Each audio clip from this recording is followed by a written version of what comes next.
our dear friend, Daniel Green.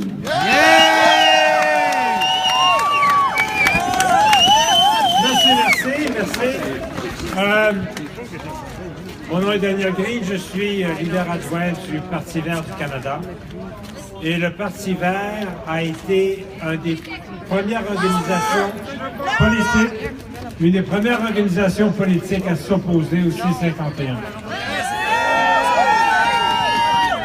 Et une des raisons pourquoi on s'oppose à C-51, parce qu'ayant lu le projet de loi, on donne un pouvoir extraordinaire à l'État pour nous faire taire dans nos droits démocratiques de protester contre des vilaines choses qui risquent d'arriver à ce pays.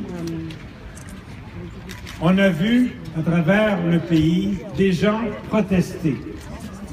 On a vu des gens à Mégantic, après 47 morts, arriver à la conclusion que le pétrole sale a tué plus de personnes au Québec que la menace terroriste. Actuellement, les gens à Mégantic ont protesté contre des trains meurtriers et ils s'y sont couchés sur les rails pour protester contre des trains qui ont tué des gens au Québec. En vertu de C-51, se coucher sur des rails pour empêcher des trains meurtriers au Québec serait un acte qui pourrait être considéré illégal en vertu de la loi C-51.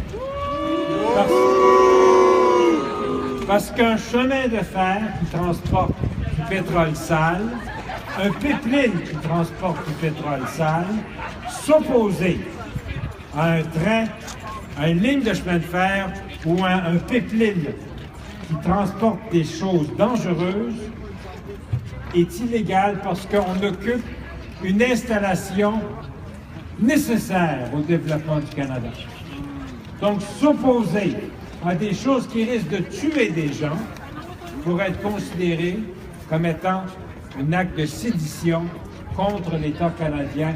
Et c'est ça ce que va permettre la loi C-51. Ça se demandait c'est qui les terroristes?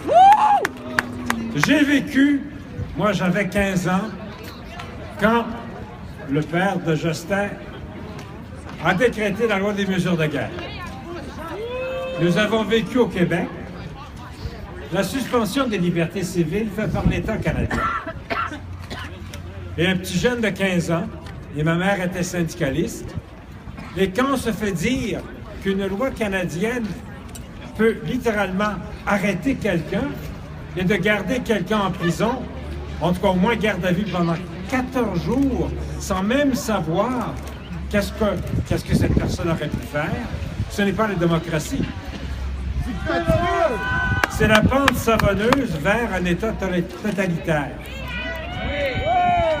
Et ça, on ne peut pas permettre à des lois C-51 éroder la démocratie canadienne. Alors, je vous demande d'opposer ce projet de loi-là. Je vous demande d'opposer ce projet de loi-là en votant le 19 octobre pour n'importe quel parti, mais pourvu que le parti s'oppose au C-51. Et comme ça, on va rétablir un peu de démocratie dans ce pays. Je vous remercie. Bonne marche. Merci. Merci.